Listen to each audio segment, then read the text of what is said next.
जय हिंद बच्चों। चलो हम आज की पढ़ाई शुरू करें।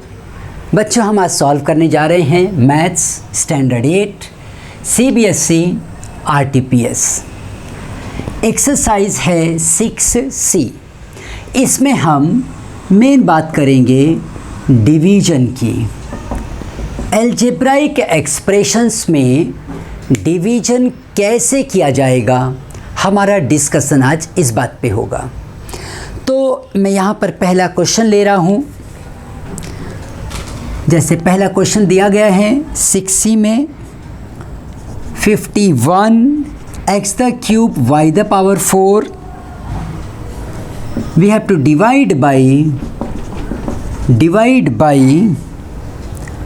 -17x square y square. ठीक है, अब हम लोग डील करने जा रहे हैं आज अलजेब्राइक एक्सप्रेशंस के साथ। मतलब हमारे पास जो क्वेश्चन दिया जाएगा उसमें नंबर्स भी होंगे और अल्फ़ाबेट्स भी होंगे। यहाँ पर एक फॉर्मूला है जो तुम्हें याद रखना पड़ेगा। अगर किसी भी अल्फ़ाबेट का पावर a का पावर m है, उसे तुम इंटू करोगे तो वो पावर्स ऐड हो जाएंगे। जैसे 2 का पावर 3, 2 का पावर 7, अगर मल्टीप्लाई हो रहा है तो ये पावर 3 + 7 मतलब 2 का पावर 10 हो जाएगा। जब हम इसे डिवाइड करेंगे a का पावर m एंड a का पावर n, तब ये बनता है m - n। ये वैल्यू जब ऊपर जाएगी अपनी जगह बदलेगी तो ये क्या बन जाएगी, माइनस, उसका साइन चेंज हो जाएगा। अब इस हिसाब से अगर मैं दे दूं 3 का पावर 7 डिवाइडेड बाई 3 का पावर 4, तो हमें देखो क्या मिलेगा। ये है 3 का पावर 7 डिवाइडेड बाई 3 का पावर 4 मतलब बनेगा 3 का पावर 7 - 4 और ये बन जाएगा 7 - 4 मतलब 3। तुम्हें इस फॉर्मूले को ध्यान रखना है क्योंकि यही दो फॉर्मूले हैं जो हम मैक्सिमम टाइम अब यहाँ यूज़ करने वाले हैं। ये ऑलरेडी हमने अपने एक्सप्रेशंस में पढ़ा था। अलजेब्राइक एक्सप्रेशन के पहले एक्सपोनेंशियल्स में पढ़ा था आपने इसे। अब फिर से एक बार मैंने रिवीजन कर लिया। अगर कोई बच्चा भूल भी गया होगा तो फिर से मैंने रिवाइज़ कर दिया। अब तुम्हारे माइंड में ये चीज़ें याद हो गई होंगी, क्लियर हो गई होंगी। तो देखो कैसे हम यहाँ पर अब इसे डिवीजन करेंगे। 51x the cube y the power 4 divided by -17x square y square. 17 1 जा 17 एंड 17 3 जा 51। ये बात तो यही हो गई। अब जो x है उसके पावर्स को देखो, y के पावर्स को देखो, ये माइनस भी मत भूलना। तो हमें मिला -3, इसकी वजह से माइनस आया, ये 3 है। x का पावर 3 - 2, y का पावर 4 - 2। अब ये बन गया 3x × y द पावर 2। ये रहा वो आंसर जो इसको डिवाइड करने पे हमें मिलता है। तो ये हो गया इस पहले क्वेश्चन का आंसर। इसी तरह से यहाँ पे और भी कई क्वेश्चन दिए गए हैं और मैं एक्सपेक्ट करूँगा कि जो सिमिलर क्वेश्चंस है उसे तुम खुद से सॉल्व करो। मैं एक और क्वेश्चन करता हूँ। यहाँ पे जनरली थोड़े बड़े नंबर रहते हैं तो बच्चों के अंदर एक फियर फीलिंग आती है, लेकिन तुम्हारे अंदर नहीं आनी चाहिए।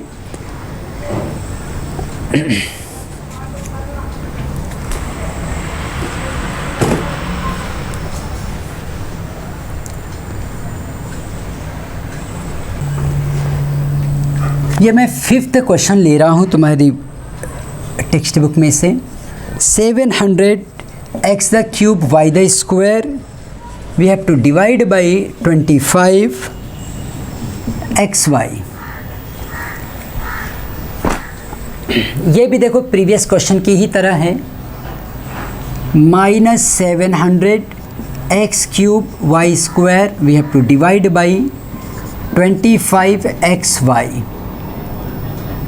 25 से देखो 700 तुम्हें जब डिवाइड करना है तो उसे अलग लिख के डिवाइड कर सकते हो।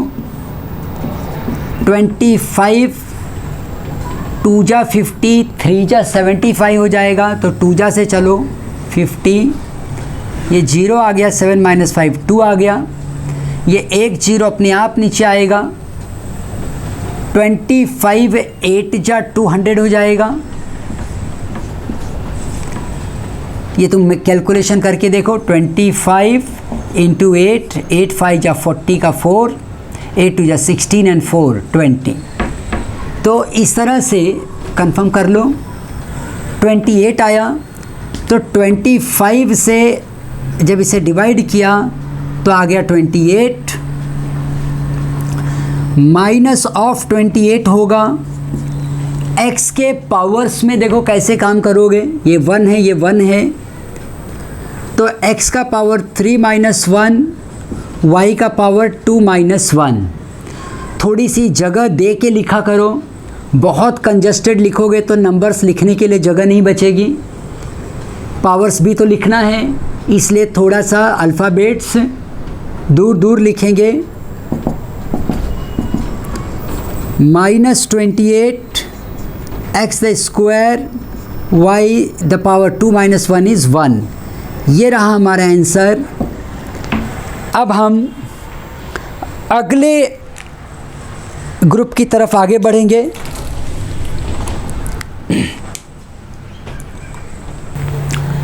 ये क्वेश्चन है हमारे सेकेंड ग्रुप में दिया गया है।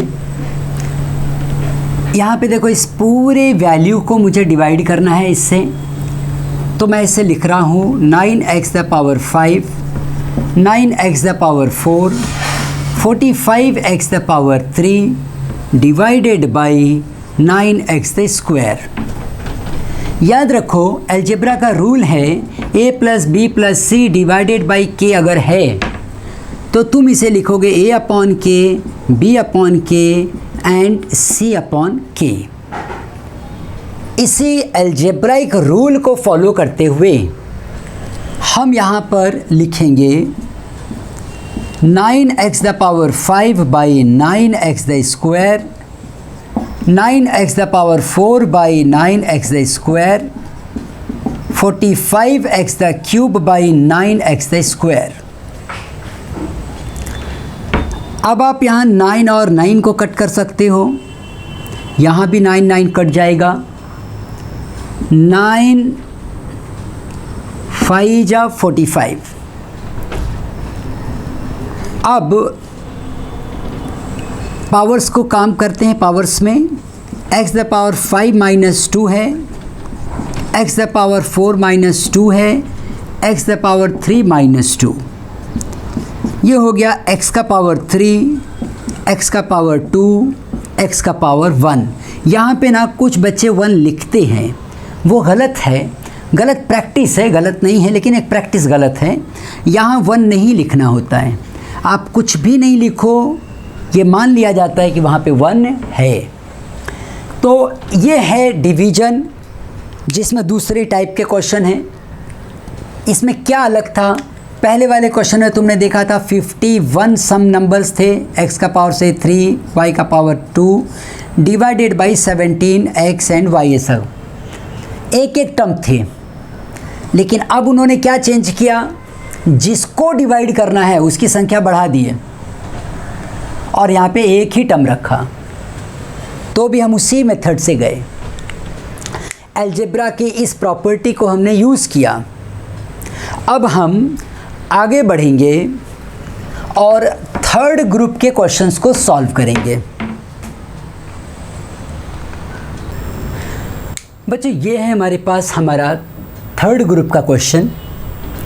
इसमें क्या अलग है, इसमें देखो अलग अलग ये टर्म्स जो दिए गए हैं वो तो पहले की तरह हैं, लेकिन जिससे तुम्हें डिवाइड करना है वो अब ये दिया है। माइनस की साइन होने से ये हो गया कि now it is a 2 term. इसके पहले जो क्वेश्चन हमने सॉल्व किए मैंने यहाँ लिखे हैं, देखो जिसको डिवाइड करना था वो भी सिंगल था, जिससे डिवाइड करना था that was also a single term. Second group में भी जिससे डिवाइड करना था वो सिंगल टर्म था, खाली चेंज ये किया था कि जो जिसको डिवाइड करना था वो एक से ज़्यादा टर्म्स थे। अब ये थर्ड टाइप के क्वेश्चन आ गए जिसमें डिविडेंड, डिवाइज़र ये दोनों मल्टीपल टर्म्स हैं, एक से ज़्यादा टर्म्स हैं दोनों में। तो इस तरह के क्वेश्चन जब हम सॉल्व करते हैं तो हम अपना normal x cube minus 4x² plus 2x plus 5 divided by x minus 2 ये लिख तो सकते हैं, लेकिन इसको हम अप्लाई नहीं कर सकते, क्योंकि कभी भी तुम्हें दिया है a plus B plus C divided by k plus m, तो तुम न्यूमरेटर को तो अलग अलग लिख सकते हो, लेकिन डिनोमिनेटर को तुम अलग नहीं कर पाओगे। k प्लस m है तो वो एक साथ ही रहेगा, ऐसे कर सकते हो, लेकिन ये अलग कर दो ऐसा नहीं होगा। तो क्या हम सबको अलग अलग ले जाके इतना लेंदी क्वेश्चन बनाएं? कितना बड़ा हो जाएगा ये क्वेश्चन फिर। तो हम इसके लिए ना एक अलग डिवीजन मेथड यूज़ करेंगे।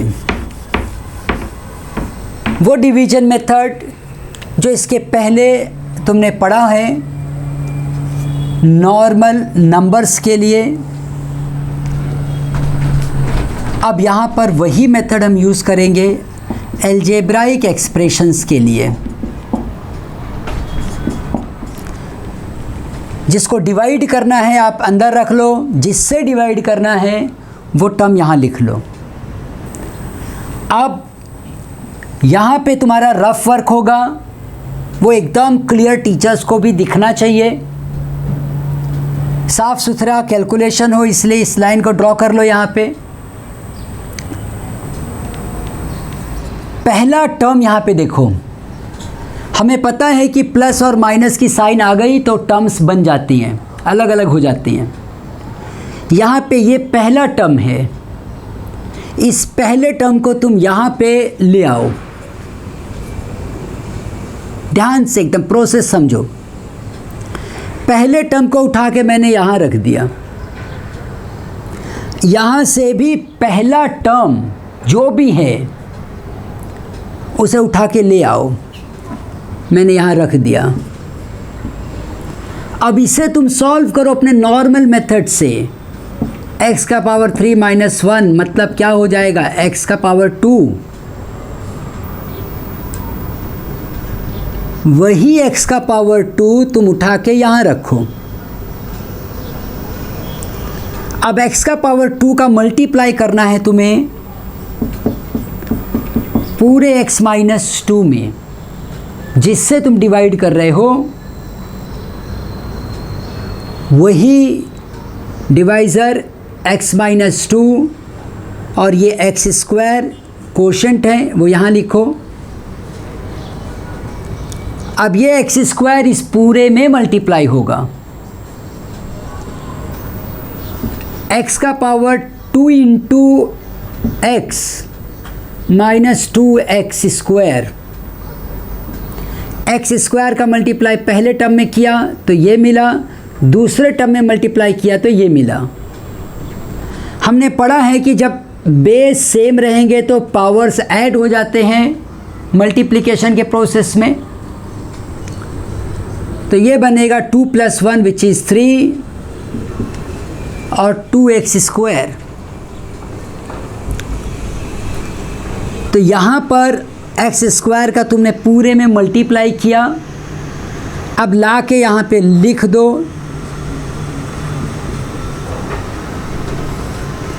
अब ध्यान दो, साइन चेंज कर रहा हूँ मैं, यहाँ कुछ नहीं है मतलब प्लस है तो माइनस करो, माइनस है तो प्लस करो,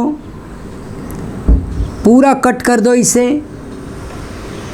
ऐड कर लो माइनस ऑफ 2x स्क्वायर, ये एक टर्म नीचे उतार लो। अब फिर से हम वही प्रोसेस रिपीट करेंगे। रफ वर्क हमें कुछ करना है तो इस जगह को ज़रा हम साफ़ कर लेते हैं, थोड़ी साफ़ सफाई ज़रूरी है।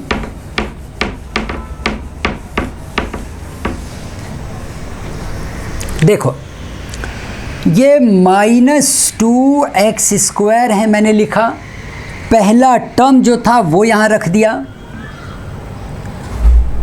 अब यहाँ से भी पहला टर्म ले आओ, यहाँ रख लो, सॉल्व कर लो, ये बन जाएगा 2x, x इसको कट कर देगा पावर को, -2x आया। -2x से क्या करोगे, इसमें मल्टीप्लाई करोगे, 2x का पहले टर्म में मल्टीप्लाई करोगे तो 2x का पावर 2 हो जाएगा, माइनस माइनस प्लस 4x। अब ये पूरा टर्म, यही टर्म हमें यहाँ पे लिखना है, तो डिवाइड करके -2x था, -2x का पूरे में मल्टीप्लाई करके ये मिला है, इसे ला के यहाँ रख दो। चेंज द साइन, ये कट कर लो, ये हो गया -2x, ये वैल्यू नीचे उतारो, +5। ये पहला टर्म ले आओ, इस पहले टर्म से आप डिवाइड करो, -2, वही प्रोसेस, -2 का मल्टीप्लाई पूरे x -2 में करो, -2x + 4 ला के यहाँ रख दो। चेंज द साइन, ये पूरा कट जाएगा, ये 1 बचेगा। इस तरह से यहाँ पे कोशेंट ये वैल्यू है,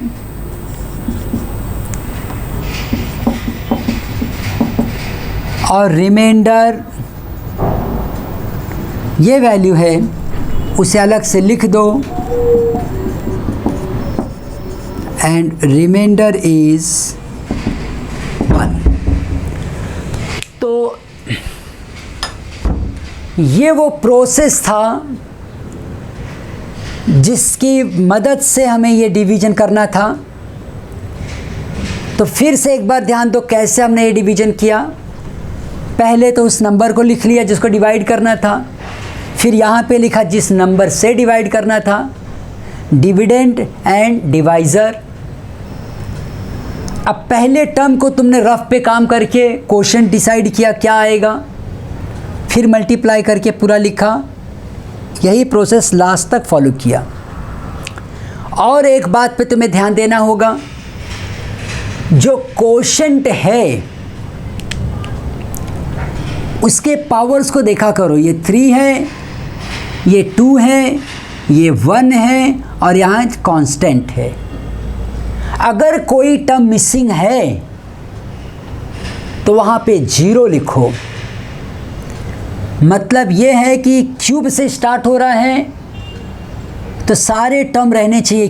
3 के बाद 2 भी दिखना चाहिए, 2 के बाद 1 दिखना चाहिए, 1 के बाद कांस्टेंट दिखना चाहिए। इसी तरह का एक क्वेश्चन मैं लेता हूँ तो ये पॉइंट और क्लियर हो जाएगा।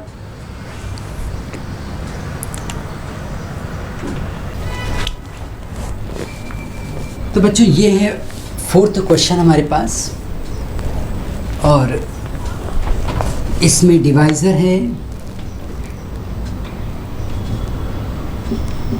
x² + 2x - 1, और डिविडेंड है this value. So 2x³ - 4x + 7x² अगर इसे देखो तो ये वैल्यू ऑर्डर में नहीं है, तो पहला काम तुम्हें ये करना है कि इसे तुम्हें ऑर्डर में लिखना है। जब हम ऑर्डर में लिखना कहते हैं तो इसका मतलब ये है कि ये 3 है, 3 के बाद 2 वाला टर्म आना चाहिए, फिर 1, मतलब हम लिखेंगे 2x the cube plus 7x the square minus 4x। इसके बाद कोई कांस्टेंट नहीं है तो कोई प्रॉब्लम नहीं है, वो 0 भी हो सकता है, हम नहीं लिख रहे हैं, कोई प्रॉब्लम नहीं है। अब इस क्वेश्चन को देखो, हमने रीराइट किया। अब ये 2x माइनस 1 यहाँ से इसी से डिवाइड करना है मुझे। पहला टर्म ले लो 2x द क्यूब, यहाँ का पहला टर्म लिखो 2x, 2 कैंसिल कर दो, x कट होके बनेगा 2। अब वही x स्क्वायर कोशेंट बना, यहाँ लिखो x स्क्वायर मल्टीप्लाई करो 2x माइनस 1 में। x स्क्वायर जब पहले टर्म में मल्टीप्लाई होगा it will become 2x power 3 minus x square, तो यहाँ लिखेंगे 2x power 3 minus x square. Change the sign, ये वैल्यू देखो 7x स्क्वायर है, ये प्लस है तो मतलब ऐड हो जाएंगे, 8x स्क्वायर, ये वाला टर्म नीचे आएगा along with its sign of minus. अब फिर से हम आगे बढ़ेंगे और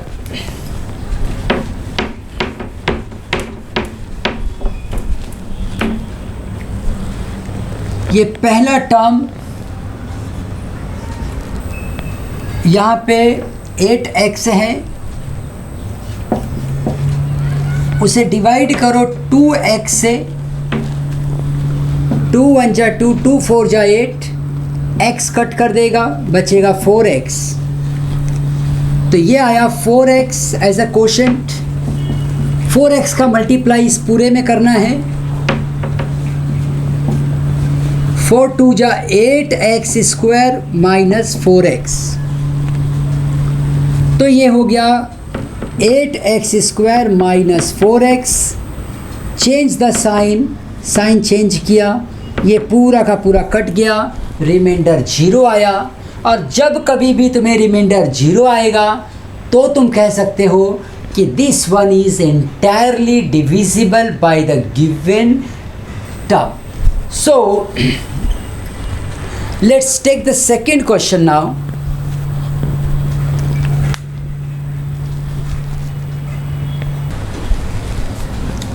तो ये है बच्चों हमारा 5th क्वेश्चन। इसमें देखो हम लिखेंगे डिविडेंड आर क्यूब प्लस 1, और इसी को मुझे डिवाइड करना है, किससे डिवाइड करना है, आर प्लस 1। एक बात देखो, हम डिस्कस कर रहे थे कि अगर सारे टर्म्स हो तो ही हम डिवाइड करना स्टार्ट करेंगे। इसमें आर क्यूब तो है लेकिन आर स्क्वायर मिसिंग है, आर टर्म मिसिंग है, कांस्टेंट है मेरे पास।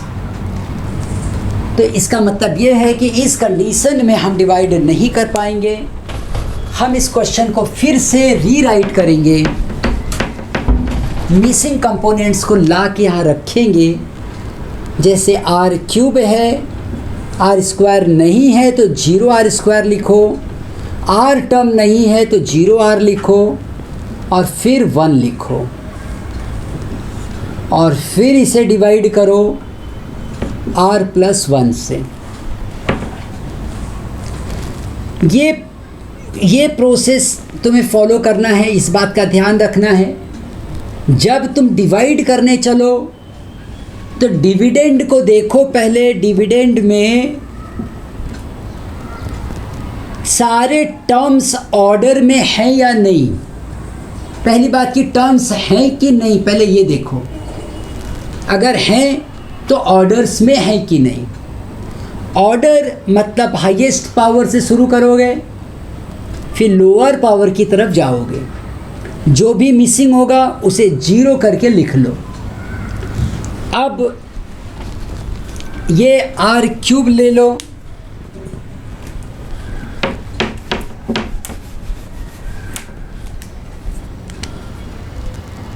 आर क्यूब, पहले टर्म से उसे डिवाइड करो, और डिवाइड करने का प्रोसेस तुम समझ रहे हो कि R3 - 1 मतलब R स्क्वायर बन जाएगा। तो क्वोशंट आ गया R स्क्वायर। अब ये R स्क्वायर R+1 में मल्टीप्लाई करो, ये बन जाएगा R⁻² + 1 that is 3 plus R square, R⁻³ plus R square. जैसे टर्म है उसके नीचे ही लिख लो, चेंज द साइन, ये कट गया, ये बचा -R स्क्वायर 0R, ये वैल्यू नीचे आ गई। अब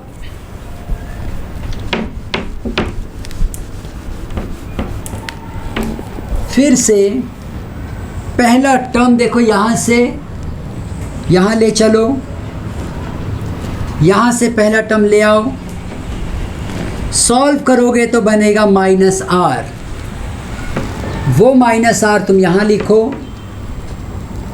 -R जब इसमें मल्टीप्लाई होगा, डिवाइज़र में मल्टीप्लाई करोगे तो बनेगा -R⁻² -R। Now you change the sign,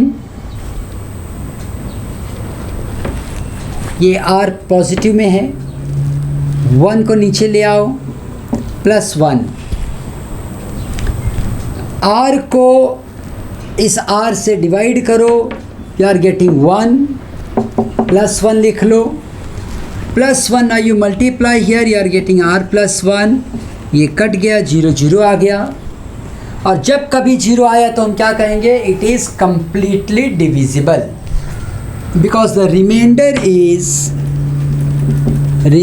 is 0 and quotient is this value, correct? तो इस तरह से या इस ग्रुप के सारे क्वेश्चंस तुम सॉल्व करोगे।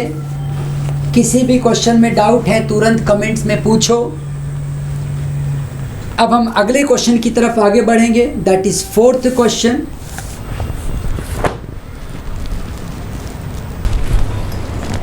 ये हमारे पास हमारा 4th क्वेश्चन। देखो 4th क्वेश्चन क्या कह रहा है, find whether this value is divisible completely by this और नॉट। मतलब ये है कि अगर हम इसे डिवाइड करेंगे और रिमाइंडर अगर 0 आया तो हम कह देंगे भाई ये कम्प्लीटली डिविजिबल है, और अगर रिमाइंडर 0 नहीं आया तो हम बोलेंगे it is not.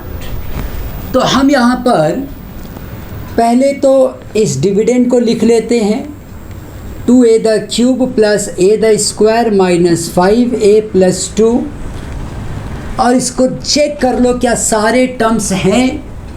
Highest order से शुरू किए, लोएस्ट ऑर्डर तक चले जाओ, सारे टर्म्स मौजूद हैं, और वो सारे टर्म्स क्या प्रॉपर ऑर्डर में हैं? हाँ। तो अब अपना काम शुरू करो।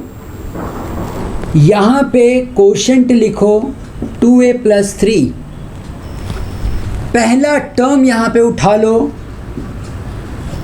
यहाँ से पहला टर्म ले लो, ये 2 और 2 कैंसिल कर दो, 1 से जब इसे सॉल्व करोगे तो a² बनेगा। सो कोशेंट मिल गया a² मल्टीप्लाई करो 2a + 3 में, 2a³ + 3a²। यहाँ लिख रहा हूँ मैं 2a³ + 3a²। Change the sign, ये वैल्यू है -2a², ये वैल्यू नीचे लेकर आओ, -5a।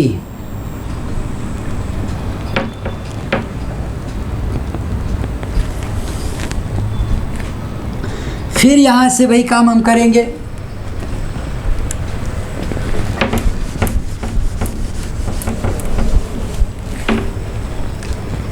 पहला टर्म लिखो -2a², यहाँ से पहला टर्म ले आओ 2a, कट कर दो, माइनस ऑफ a का मल्टीप्लाई इस पूरे में करो, -2a² -3a लिख लेते हैं, -2a² -3a, change the sign, cut किया, -2a, ये वैल्यू नीचे उतार लो, +2, -2a को डिवाइड करो 2a से, कट किया, -1 आया, -1 से मल्टीप्लाई कर लो, -2a -3। अगर तुम डायरेक्ट मल्टीप्लाई कर सकते हो तो कर लो, अलग से लिख के दिखाने की कोई ज़रूरत नहीं है, ये टोटल तुम्हारा रफ वर्क है। चेंज द साइन, यहाँ पे आ गया 5, रिमाइंडर है 5, और हम जानते हैं कि अगर रिमाइंडर 0 आया तो ही तुम कह सकते हो कि yes it is divisible, but यहाँ पे 0 नहीं आ रहा है, here we are getting 5, so will say that it is not entirely divisible by the given divisor. तो चलो अब हम अपने अगले क्वेश्चन की तरफ आगे बढ़ें।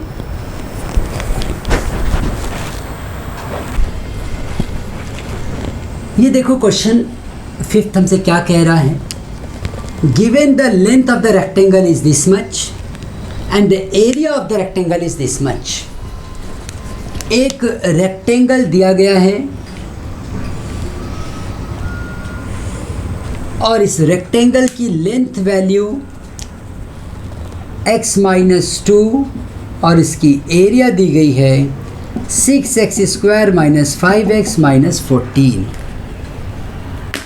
हमसे ब्रेड्थ पूछा जा रहा है, तो हम लिखेंगे length equals to x-2, breadth is unknown, area of rectangle is 6x² -5x -14। But हमें पता है कि एरिया ऑफ रेक्टेंगल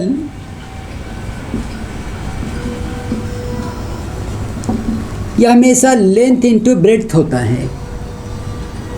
यहाँ पे अपने एब्रीवेशंस को बता दो, ये मैंने b लिखा है, लेंथ को l लिया है,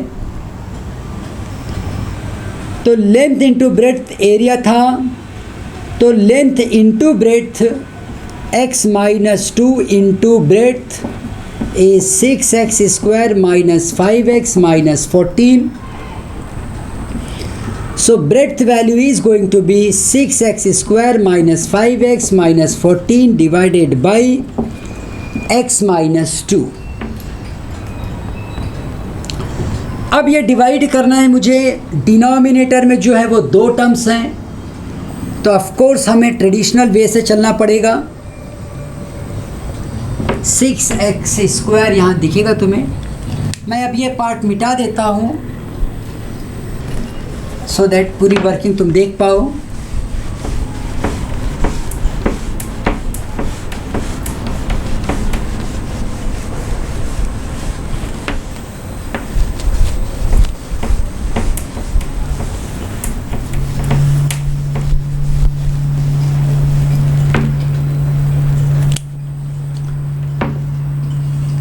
(6x² -5x -14) इसे मुझे डिवाइड करना है x-2 से। जैसा कि मैंने कहा था, पहले तुम्हें ये देखना होगा कि सारे टर्म्स हैं या नहीं। हाईएस्ट पावर 2 है, 2 के बाद 1 है, 1 के बाद कांस्टेंट आ जाता है। यहाँ x-2 है, 2 टर्म है, प्रॉपर ऑर्डर में है।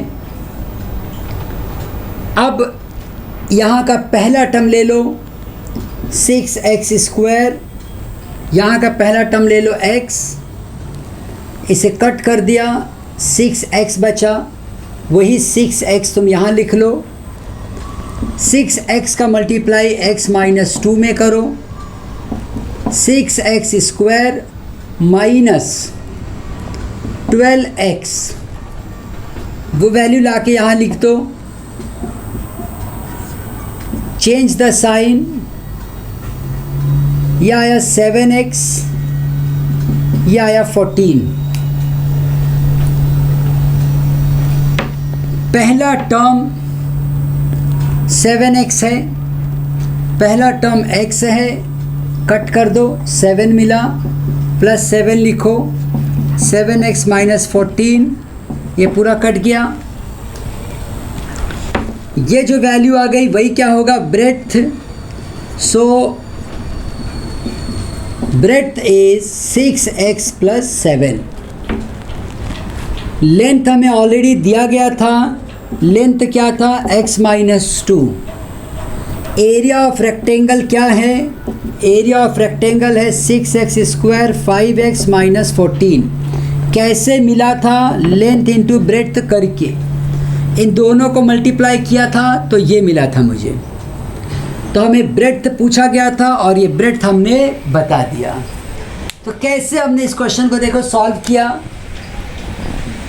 रेक्टेंगल दिया, इसका लेंथ बता दिया, इसका एरिया बता दिया और ब्रेड्थ पे उसने क्वेश्चन मार्क रखा। हमें पता है कि लेंथ और ब्रेड्थ को जब हम मल्टीप्लाई करेंगे तो हमें एरिया मिलेगा।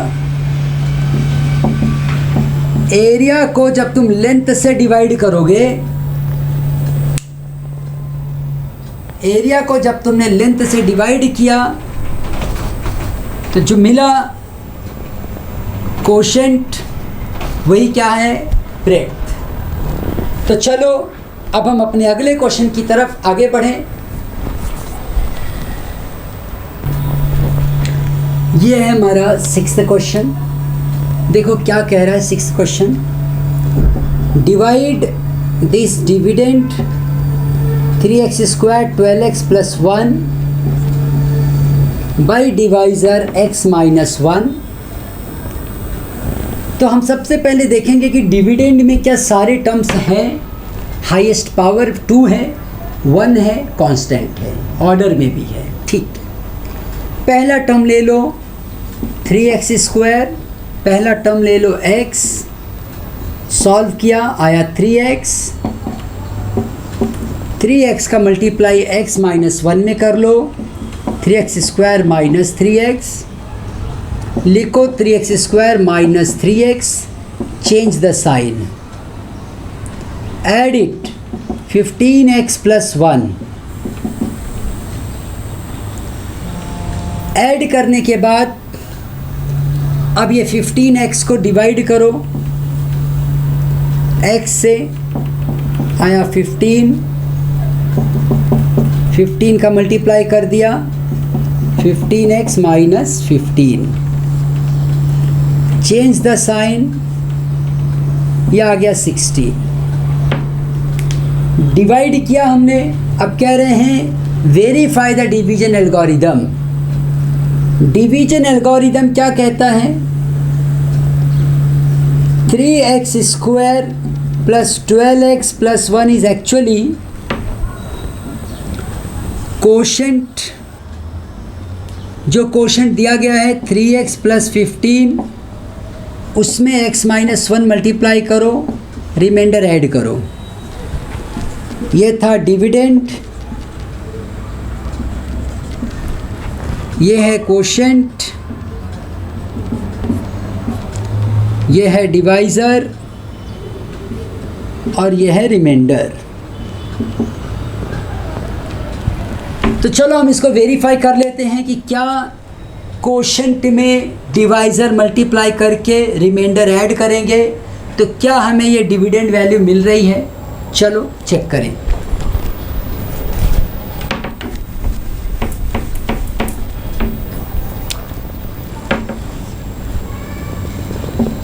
3x plus 15 x minus 1 plus 16 x का मल्टीप्लाई 3x प्लस 15 में करो, 3x प्लस 15 में करो,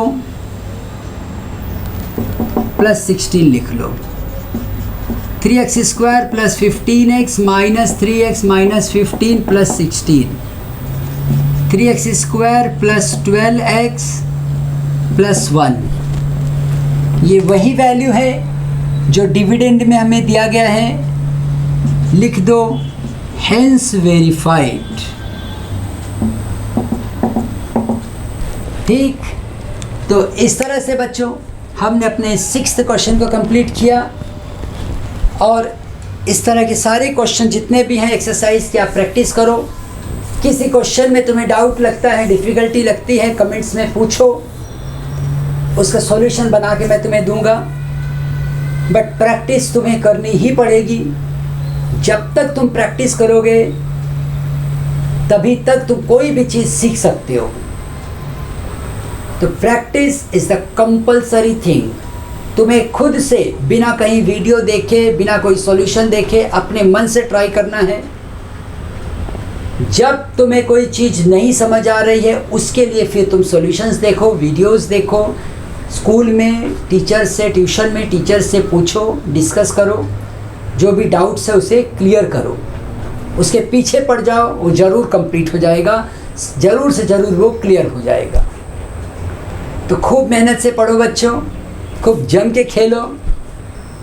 आओ हम एक साथ कहें, भारत माता की जय।